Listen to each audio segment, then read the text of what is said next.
예, 우리가 기도하는 대상인 하나님을 하늘에 계신 하나님, 아니 하늘들에 계신 우리 하나님으로 불러야 될 이유에 대해서 지난 3일 밤 예배에 우리가 말씀의 교훈을 받을 수가 있었습니다. 이 하늘에 계시다라는 이 말 속에 그 어떤 말로도 표현할 수 없는 하나님의 신분이 설명되고 있다는 사실을 알 수가 있었습니다. 우리가 거룩하신 하나님, 전능하신 하나님, 무소부지하신 하나님, 영원하신 하나님, 이렇게 우리가 부를 때의 모든 의미를 사실 하늘에 계신 하나님이라는 이 한마디 말씀 속에 다 들어있고 다 포함되어 있다라는 그런 우리의 내용을 우리가 알 수가 있었습니다. 하늘에 계신 하나님, 하늘들에 계신 하나님. 예, 이제 오늘 우리가 함께 교훈받고자 하는 부분은 이제 우리 아버지여 하는 부분입니다. 하늘에 계신 우리 아버지시여, 아버지여. 우리가 지난 시간에 살펴본 부분은요, 기도의 대상이신 하나님의 신분에 관한 부분이었습니다. 도무지 인간의 언어로는 표현할 수 없는 어마어마하시고 위대하신 하늘들에 계신 그 하나님을 우리가 알 수 있었습니다. 그래서 우리가 기도한다라고 하는 것은 바로 그 우주보다도 더 크신 하나님께 기도한다라는 것을 알아야 된다는 거죠. 그래서 기도에는 항상 경외심이 필요하다고 했습니다. 위대하신 하나님께 기도하는 것 때문에 경외심, 두려워하는 마음, 경건한 마음이 필요하다는 거예요. 회사의 사원이 회장을 만나서 그렇게 말을 할 때에도 조심스러워합니다. 더 나아가 일국의 대통령을 찾아가서 대화를 할 때 조심성 없이 함부로 말하고 함부로 행동할 수 있겠습니까? 하물며 온 우주의 왕이시며 하늘의 하나님을 경외함 없이 어떻게 만날 수가 있겠느냐 하는 그런 말씀입니다. 그러나 하나님 앞에 서는 사람의 신분에 따라서 그 의미와 태도는 달라질 수 있다는 거예요. 하나님 앞에 서는 자의 신분이 어떤 신분인가? 이건 말입니다. 그래서 이제 하나님의 신분에 이어서 우리 그리스도인의 신분이 어떠하냐라는 것입니다. 우리가 하나님과의 관계에서 어떤 신분입니까? 우리 잘 알지 않습니까? 한마디로 말하자면 우리는 하나님의 아들의 신분으로 하나님 앞에 서는 것입니다. 그래서 우리가 기도할 때 아버지라는 말을 참 많이 합니다. 그래서 아버지, 아버지, 새벽에 오면 아버지라는 말이 몇 번이나 아마 불러질까요? 여기서도 아버지, 저기서도 아버지, 아버지, 하나님 아버지, 아버지. 아버지라는 그 이름을 얼마나 많이 부르는지 모릅니다. 그러나 정말로 아버지와 자녀와의 관계 속에서 아버지라고 부르는 성도는 그렇게 많지 않다라는 것이 문제라면 문제인 것입니다. 우리가 하나님을 어떻게 우리의 아버지로 부를 수 있게 되었는지를 바로 알면 기도할 때의 그 태도나 그 내용이 많이 달라질 것입니다. 기도가 무엇인가에 대한 기본 시각부터 바뀔 수 있다라는 것입니다. 그런데 예수님께서 기도를 가르쳐 주시면서 하나님을 하늘에 계신 우리 아버지라고 그렇게 부르라고 하셨습니다. 여러분, 주님께서 하나님을 부를 때 내 아버지, 내 아버지여 이렇게 불렀습니다. 이는 여러분 당연하지 않습니까? 그분은 하나님의 독생자 아들이기 때문에 당연히 하나님을 아버지라고, 내 아버지라고 부를 수 있는 분이십니다. 그래서 하나님은 주님을 또 하나님도 우리 주님을 내 사랑하는 아들, 우리 주님은 하나님을 내 아버지로 이렇게 부를 수 있는 관계가 하나님과 그의 독생자 바로 예수 그리스도십니다. 그러나 죄인인 인간이 하나님을 아버지라고 부른다는 것은 이건 말이 안 되는 거죠. 특별히 그 당시로서는 상상도 못할 일이죠. 감히 하나님의 이름도 부를 수가 없어서 여호와, 야훼라는 이 말은 감히 입에도 낼 수조차 없었습니다. 그래서 성경을 필사할 때에 야훼라는 말이 나오면 손 씻고 다시 마음을 가다듬고 난 후에 썼는데 감히 그 이름을 다 쓸 수가 없어서 그냥 여호와 야훼라는 이름이 나오면 점만 꼭꼭꼭 이렇게 찍고 넘어갔다. 그래서 점만 꼭꼭꼭 찍어진 그런 성경 사본이 많이 있다라는 거예요. 그런데 당시 예수님께서 자기가 하나님의 아들이라고 하면서 내 아버지여 내 아버지 하니까 당시 유대인들로서는 예수님이 아주 불경한 태도, 그야말로 엄청난 불경죄를 짓는 자로 그렇게 보였던 것입니다. 아무튼 예수님은 하나님의 독생자이시기 때문에 하나님을 아버지라고 부르는 건 당연한 겁니다. 뿐만 아니라 예수님은 사람의 몸으로 세상에 오셨지만 그 신분이 하나님 자신입니다. 신입니다. 신. 요한복음 1장에 보면 지은 것이 하나도 그가 없이는, 예수 그리스도 그분이 없이는 된 것이 없느니라. 지은 것이 모든 창조물이. 그리고 예수님은 영원 전부터 하나님과 함께 계셨고 우주 만물을 창조하실 때에 만물을 지으신 분이 바로 그 예수님이시라는 거예요. 만물이 존재하는 모든 것이 예수님으로 말미암지 않고는 지어진 것이 하나도 없다라고 합니다. 그러니까 우리 인생을 지으신 분도 바로 예수 그리스도 그분인 거예요. 그분은 하나님과 동등한 분이신, 그분은 창조주시랍니다. 아시다시피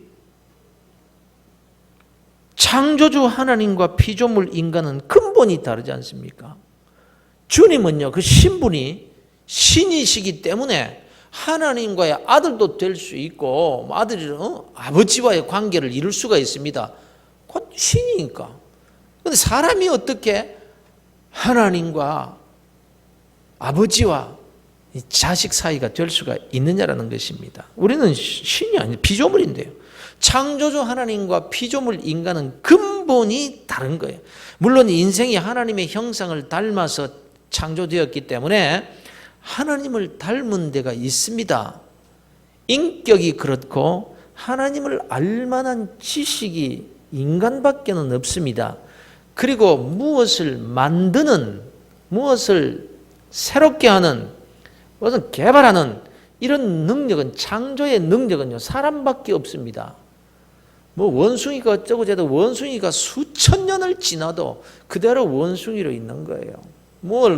원숭이가 무슨 자전거 만들어 타고 다녔다는 말 들어본 적 있습니까?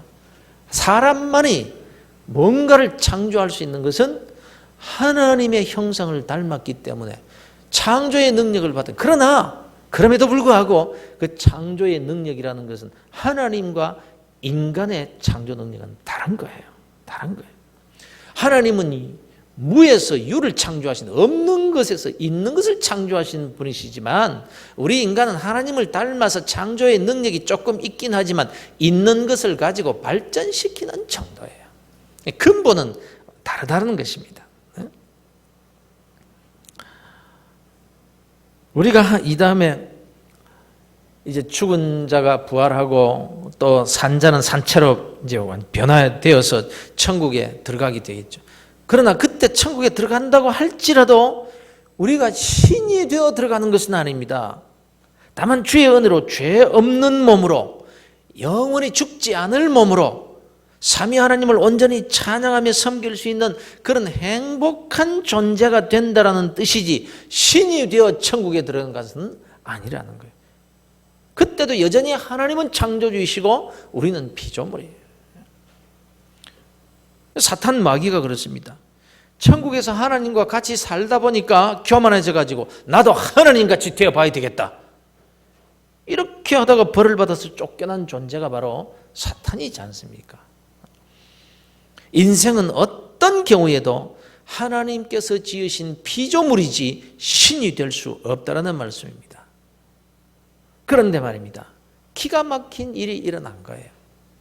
실상 도무지 이해가 안 되는 일인데 그게 뭔가 하면 우리가 하나님을 아버지라고 부르도록 허용되었다는 이 사실입니다.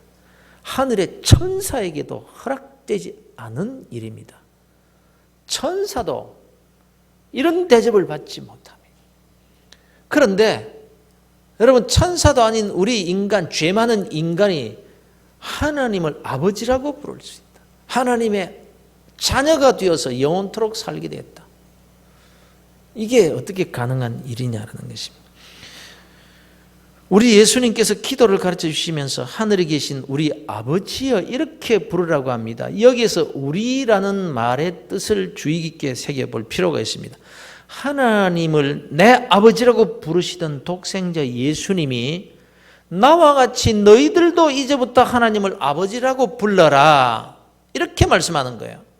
예수님께서 우리라는 말을 쓰시면서 같은 범주에 자신도 넣으시고 우리도 넣으시고 이렇게 해서 지금 말씀하고 계신 겁니다. 그렇다면 예수님도 하나님을 아버지로 우리도 하나님을 아버지라고 부른다면 우리의 신분이 어떻게 되느냐라는 것입니다.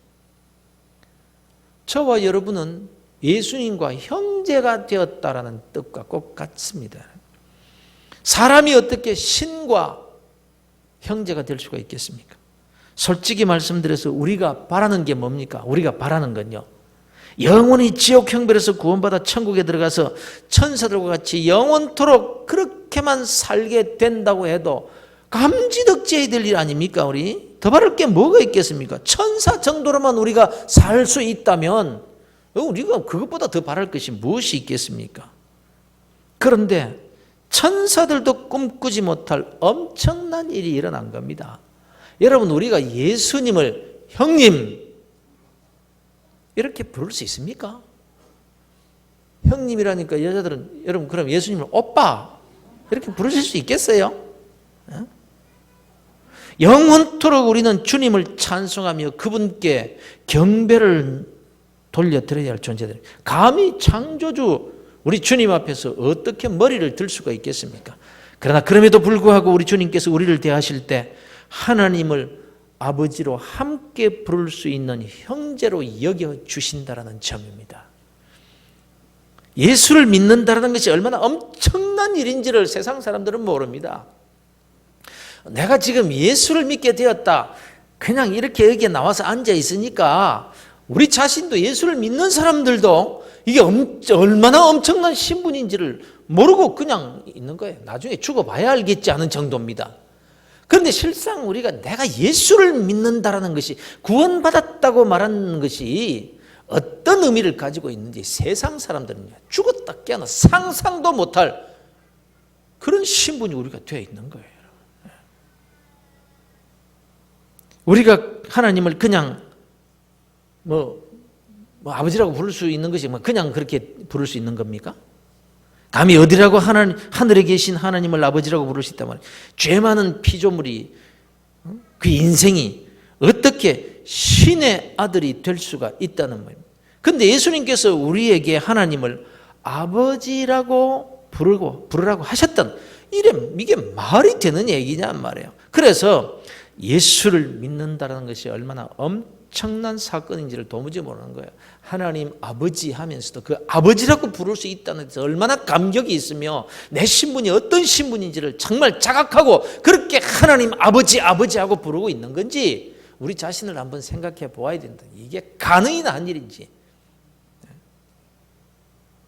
이건요, 설명할 수도 없고 이해할 수도 없는 엄청난 신분의 변화요, 은혜 중에 은혜라는 것입니다. 그래서 로마서 8장 29절에 보면요, 하나님이 미리 아신 자들을 또한 그 아들의 형상을 본받게 하기 위하여 미리 정하셨으니 이는 그로 많은 형제 중에서 맏아들이 되게 하려 하심이니라, 이렇게 말씀하고 있습니다. 우리가 하나님의 택함을 받아서 구원을 받았다는 것에 대한 감격이 어느 정도여야 하는지에 대해서 좀 더 깨달을 필요가 있는, 이런 성경을 우리가 읽으면, 이런 구절을 읽으면서 이것이 얼마나 엄청난 일인지, 불가능한 그런 지금 말씀을 하고 있는 건지 우리가 알아야 되는데 감각이 없어요. 감각이 없을 뿐만 아니라 감격도 없어요. 그러면서 하나님을 아버지라고 부르면서도 그게 무슨 의미인지도 우리가 제대로 모를 수가 있다는 것입니다. 여기에 앉아 계신 성도 한 사람 한 사람을 하나님께서 미리 정하셨다. 미리. 그 미리라는 것이 성경에서 말씀하는 바대로 하면은 만세 전에, 세상이 창조되기도 전에 내 형질이 조성되기도 전에 미리 우리를 하나님을 아버지라고 부를 수 있는 신분으로 정하셨다. 이해가 되시는지 모르겠습니다.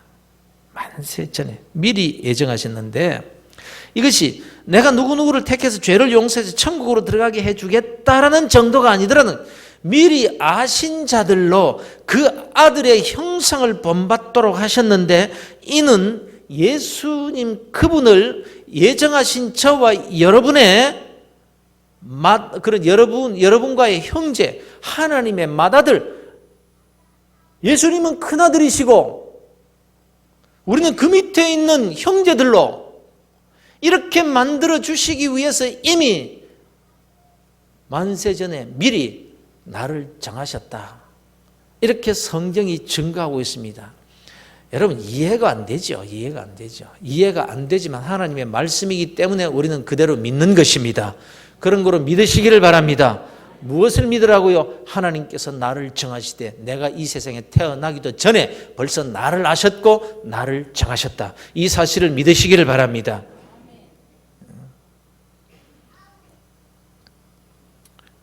내가 예수를 믿어요. 우리가 예수를 믿어요. 내가 지금 이 자리에 나왔어요. 그 신분이 어떤 신분인가? 예수님의 동생의 신분이 되어서 하나님을 아버지라고 그렇게 부를 수 있게 되었는데, 만세 전에 미리 아시고 미리 정하셨다. 내가 너희가 나를 택한 것이 아니요 내가 너희를 택하여 내 자녀로 삼았느니라. 계속해서 하나님은 우리에게 이렇게 말씀하고 계십니다. 그러니 여러분, 하늘에 계신 우리 아버지라고 할 때에 이 우리라는 말 속에 포함된 주님의 사랑을 꼭 이해하실 수 있게 되기를 바랍니다. 하나님은 우리 아버지십니다. 예수님의 아버지시고 나의 아버지시고, 그리고 지금 내 옆에 앉아 계신 당신의 아버지심을 기억하시기를 바랍니다. 우리 아버지. 그렇다면 한 아버지라고 부르며 사는 우리들의 관계는 어떻습니까? 우리의 관계는 어떻습니까? 남이 아니라는 거죠. 그런데 우리가 날마다 주기도문을 밥 먹듯이 외우면서도 내 하나님, 내 아버지만 알았지 우리 하나님, 우리의 아버지는 아닌 것처럼 살아가고 있다라는 거예요. 주님이 날 위해 십자가를 지셨다면 이 집사님, 김 집사님을 통해서도 지신 것입니다. 나의 흉악한 죄를 용서하시고 하나님을 나의 아버지라고 부를 수 있는 그 예수님의 동생으로 삼아 주셨는데, 나만 그런 것이 아니라 우리 하나님, 이 집사님, 김 집사님께도 그렇게 하시고 그렇게 부르셨다는 거예요. 내가 하나님을 아버지라고 부를 수 있게 된 것이 자격이 있었습니까? 죄가 없었습니까? 허물이 없어서입니까? 깨끗해서입니까? 모든 것을 다 잘해서입니까? 그렇지 않음에도 불구하고 하나님께서 나를 미리 정하시고 이렇게 부르시고 하나님을 아버지라고 부르게 하셨고, 이 집사님, 김 집사님, 박 집사님도 다 하나님께서 그 허물을 덮어주시고 미리 정하시고 때가 되어 부르시고 같은 그 하나님을 아버지라고 부르게 하셨는데, 나는 되고 너는 안 된다. 근데 우리가 그렇게 살고 있다는 거예요. 그리스도인들이.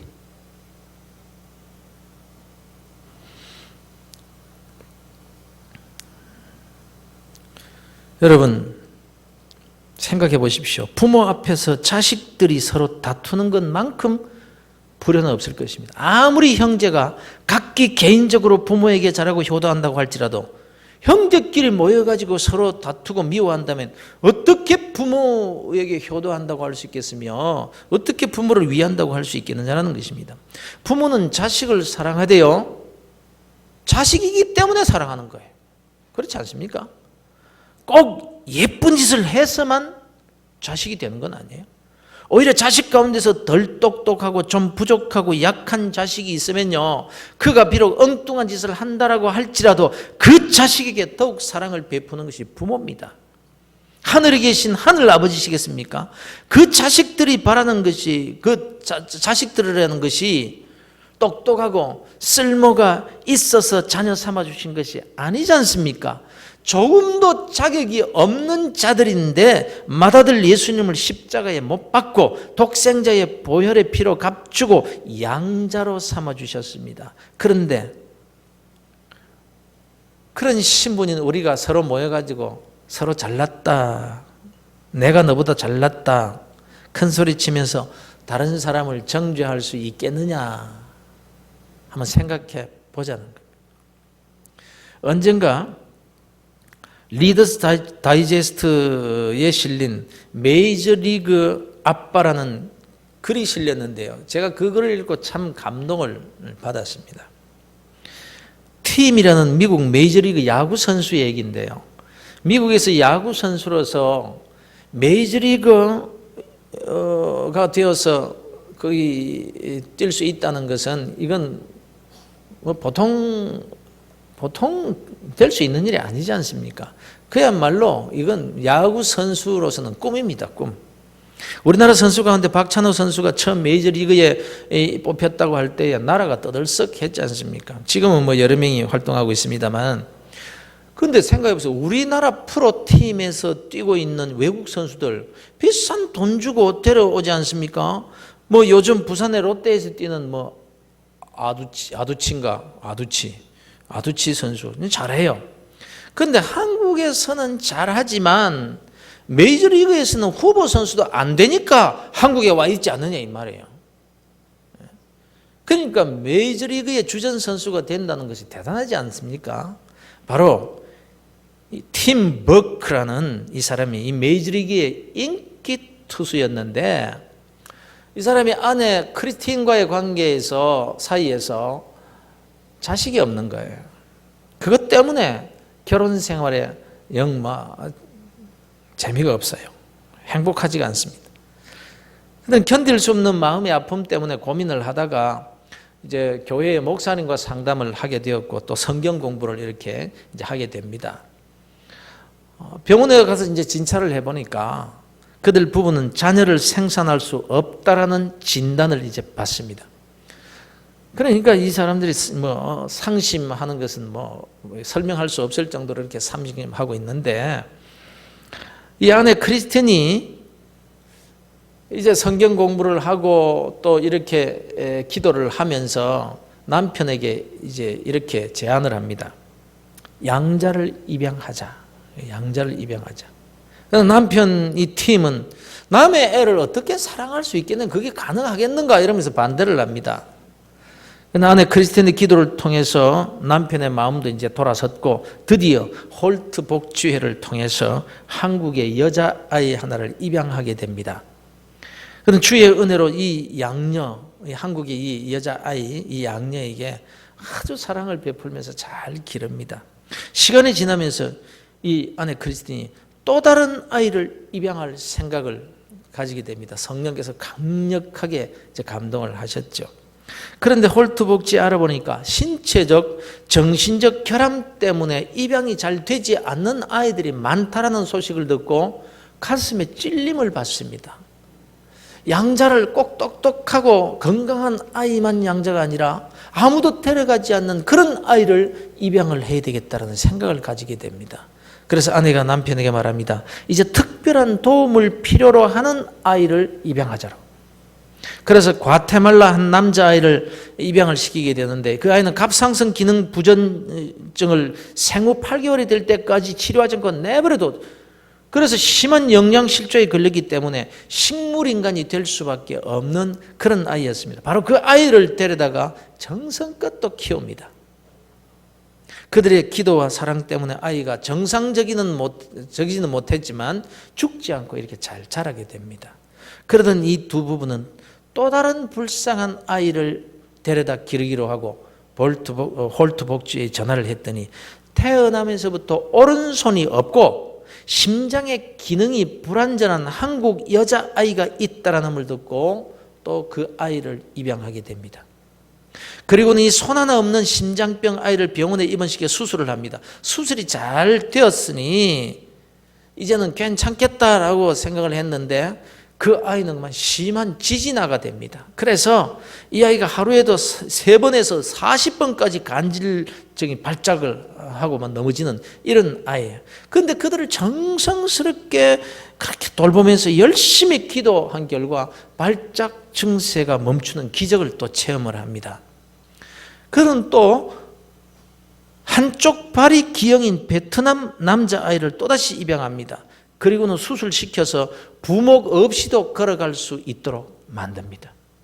그리고는 95년도 초에 과테말라 고아원에 있는 5번째 아이를 또 입양하게 될 것임을 소개하면서 하나님이 야구 선수로서 성공하게 해주셨고 이제는 가족 생계를 걱정할 필요가 없을 만큼 그렇게 경제적으로 아무런 어려움이 없게 되었기 때문에 이제 은퇴해서 아내와 살아가는 자식들을 위해서 살아갈 것이라는 그런 내용을 이제 소개를 하고 있는 거예요. 그런데 저는 여기에서 이들 부부의 아름다운 선행을 소개하고자 하는 것이 아닙니다. 한국의 아이들, 과테말라의 아이들, 그리고 베트남의 그 아이가 이들 부부의 양자로 입양될 수 있었던 근거가 뭐냐 이거예요. 똑똑한 아이들이었기 때문입니까? 건강해서 쓸만한 아이들이었기 때문입니까? 아니면 그들에게 무언가 기대할 수 있는 희망이라도 있었기 때문입니까? 아닙니다. 오히려 그 반대입니다. 똑똑하지 못했기 때문에, 건강하지 못했기 때문에, 불행한 아이들이었기 때문에, 버림을 받은 아이들이었기 때문에 그들은 팀 버그의 양자가 될 수가 있었다라는 거예요. 그래서 여기에서 우리는 성경 한 구절을 꼭 기억하셔야 됩니다. 고린도전서 1장 26절 이하의 말씀입니다. 형제들아, 너희를 부르심을 보라. 육체를 따라 지혜로운 자가 많지 아니하며 능한 자가 많지 아니하며 문벌 좋은 자가 많지 아니하도다. 그러나 하나님께서 세상에 미련한 것들을 택하사 지혜 있는 자들을 부끄럽게 하려 하시고 세상에 약한 자들을 택하사 강한 것들을 부끄럽게 하려 하시며 하나님께서 세상에 천한 것들과 멸시받는 것들과 없는 것들을 택하사 있는 것들을 피하려 하시니 이는 아무 육체도 하나님 앞에서 자랑하지 못하게 하려 하심이라. 예수 믿는 자들, 하나님의 자녀가 된 그리스도인들이 어떤 자들이냐고 굳이 묻는다면 세상적으로 잘났기 때문이라고 해야 되느냐, 세상적으로 못났기 때문이라고 해야 되느냐, 이 질문입니다. 자존심 상하십니까? 만일 자존심 상하신다면 아직 더 낮아지셔야 됩니다. 적어도 하나님께서 우리를 예수님의 동생으로 하나님의 양자로 택하실 때는 우리에게 어떤 쓸모있는 면이 있어서가 아니라는 것입니다. 오직 하나님의 한없는 사랑과 은혜일 뿐이라는 거예요. 그런데 이런 은혜를 받은 자로서의 신앙 고백이 어떠해야 되느냐? 하나님을 우리의 아버지라고 부른다는 이 사실에 감격할 수 있어야 된다는 거예요. 나의 하나님이라고 부르는 것이 아니라 우리의 하나님. 내 마음에 좀 들지 않고 시원찮아 보이고 비록 부족하게 보이는 사람이 내 눈에 보인다고 할지라도 교회 안에 있는 사람이라면 그를 하나님께서 부르셔서 그렇게 사랑하셔서 하나님을 아버지라고 부를 수 있도록 해주신 분이 하나님이신데 우리가 함께 교회에 모여서 어떤 태도로 살아야 되는가? 이것이 바로 되지 않으니까 오늘날 교회마다 엉뚱한 일에 열심을 드러낸다고요. 서로 자기가 옳다는 것 주장하는 그것이 의인 줄 알고 그것을 하나님께서 기뻐하실 줄 알고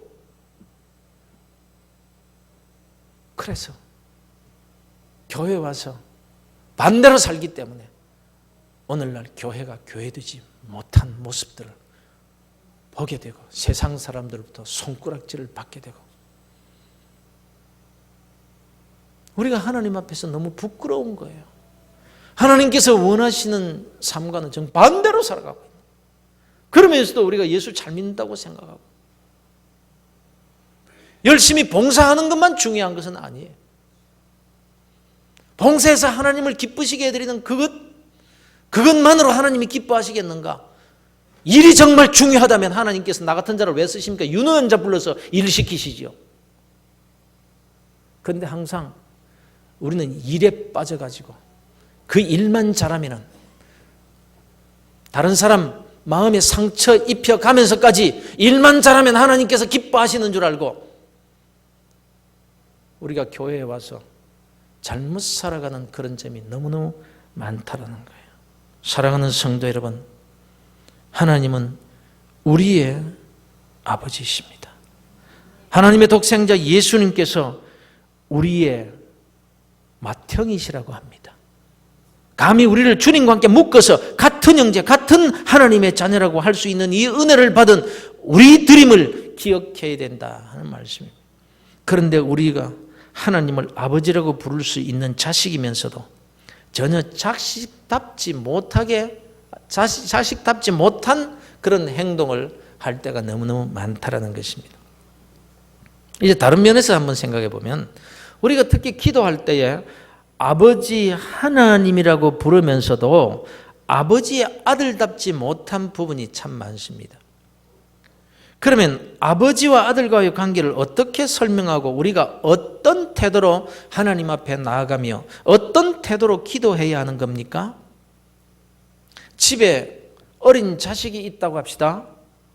이 녀석이 나가면 큰 소리도 못 치고 얌전히 굴면서도 집에서는 보통 배짱이 아닙니다.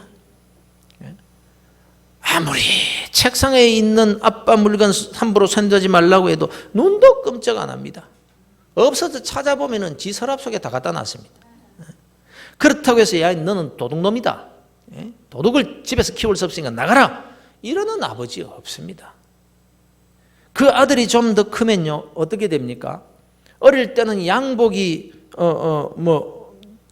어떨 때는요 이제 애가 이제 어릴 때보다 더 커졌으니까 아버지 양복도 없어지고 옷도 없어지고 덩치가 커지니까 아버지 옷을 슬며시 신고 나가고 그걸 보고 이 아버지가 이 죽일 놈 살릴 놈 하는 아버지가 있느냐면 오히려 야 저렇게 다 컸구나 흐뭇하게 생각하지 않겠느냐는 말씀입니다.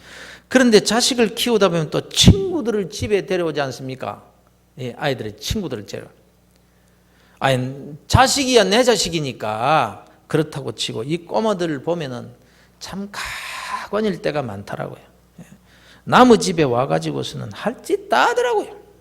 아이들이 라면 꺼내서 끓여 먹고 온갖 그 손 다 대고 뒹굴고 놀다가 야 덥다 샤워할래 이래가지고 뭐 욕실에서 샤워한다고 온통 물 받아 만들어 놓고 얼음물 꺼내 다 먹고 그냥 어질러 놓고 시커먼 양발 벗어 놓고 또 새 양말 꺼내 신고 온다 간다 말도 없이 사라졌다가 조금 있으니까 또 기어 들어오고 이게 어떻게 된 겁니까? 아무나 그럴 수 있습니까?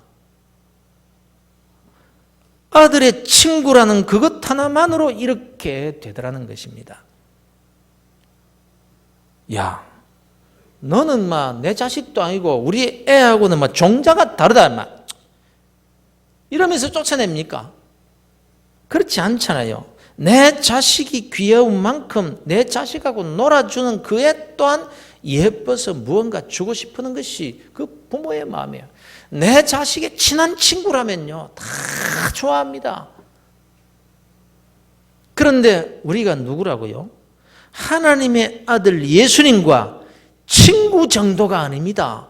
형제입니다. 양자입니다. 아들입니다. 너희는 하나님을 우리 아버지라고 부르라. 우리는 하늘들에 계신 그 엄청난 하나님 앞에 경외심을 가지고 나아가야 합니다. 그러나 또 한편으로는 아들이 아버지 앞에 나아가는 것과 같이 그렇게 또 나아갈 수 있어야 된다는 거예요. 그래서 양면성입니다. 그래서 예배에는요 경외심이 있고 경건함이 있고 정말 경건한 의식이 있어야 돼요. 그래서 벌벌 떠는 하나님 앞에서의 그 경외심을 가지고 예배에 나와야 되지만 그러나 또 한편으로는 예배가 축제가 되어야 되는 거예요. 아버지 앞에 놓은 자녀들이 화목하게 서로 춤을 추며 노래하고 사랑하고 목마타고 그냥 구르고 그럴 때 그 부모가 기뻐하듯이 하나님 앞에서 우리의 화목한 모습을 보여드리는 그런 잔치의 성격이 있어야 된다. 이 양면성이 있는 거예요. 양면성.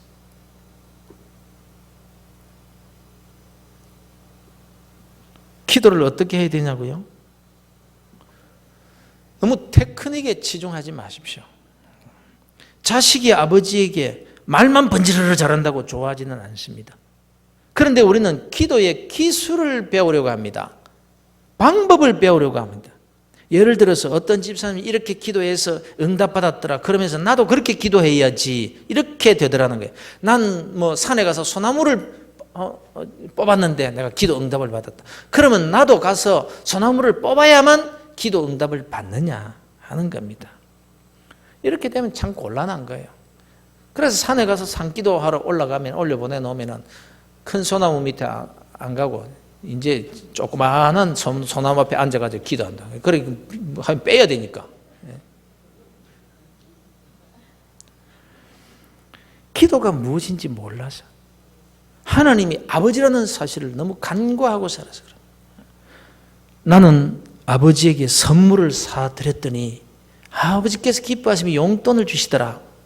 그렇다고 다른 아들도 뭐 책을 사든지 선물을 사가지고 가야만 용돈을 줍니까? 아닙니다. 선물 때문이 아니라 그 아들이 용돈이 필요하다는 사실을 알았기 때문에 아버지가 준 거예요. 뭐 선물을 사드렸다, 책을 사드렸다, 뭐 혹은 때를 썼다 하는 것이 중요한 것이 아니라 용돈이 필요한 아들의 신분으로 아버지께 나아가는 것이 중요하다는 거예요. 여러분, 우리 예수님이 우리 아버지라고 그렇게 부르라고 하신 뜻을 꼭 기억하시기를 바랍니다. 하나님은 우리의 하나님이십니다. 우리의 아버지이십니다. 하나님의 자녀로 돼 사랑받는 자녀들이 되기 위해서는 우리 성도들이 서로 예수님의 형제로 함께 양자된 자들의 형제 사랑을 가지고 하나님께 나아가 기도할 때에 하나님이 기쁨으로 우리의 기도에 응답하신다는 사실을 기억하시기를 바랍니다. 우리가 자녀잖아요. 그러면 사랑받는 자녀가 되기 위해서는 우리가 어떻게 해야 되나? 내가 잘해야 되기도 하지만 우리가 잘해야 된다는 거예요. 우리가 하나님 앞에서 정말 우리 하나님이라고 부를 수 있는 그런 한 형제 자매된 그런 모습으로 하나님 앞에 나아갈 때 하나님께서 우리의 기도에 응답하실 것이라는 겁니다. 그런데 어떤 교회 보면 반으로 딱 나뉘어져 가지고 서로 미워하면서 기도는 얼마나 열심히 하는지 몰라요. 따로따로 나와가지고 그 기도 하나님께서 들으실까? 우리가 하나님을 좀 바로 알았으면 좋겠습니다. 그래서 여러분, 내 마음에 좀 안 드는 사람이라고 할지라도 더 친절하게 하려고 애를 써보십시오. 그러면 하나님을 우리 하나님이라고 알고 있구나 하는 신앙 고백이 되어서 하나님께서 우리 모두에게 은혜를 베푸시고 우리 모두의 기도를 들어 응답해 주실 줄로 믿습니다. 그렇습니다, 여러분. 너희는 기도할 때 하늘에 계신 우리 아버지께 기도하라고 말씀하신 주님의 뜻을 기억하고 날마다 하나님께 바르게 나아가서 기도하는 복된 우리 그리스도인들, 우리 성도들 다 되시기를 주 예수 그리스도 이름으로 축원합니다.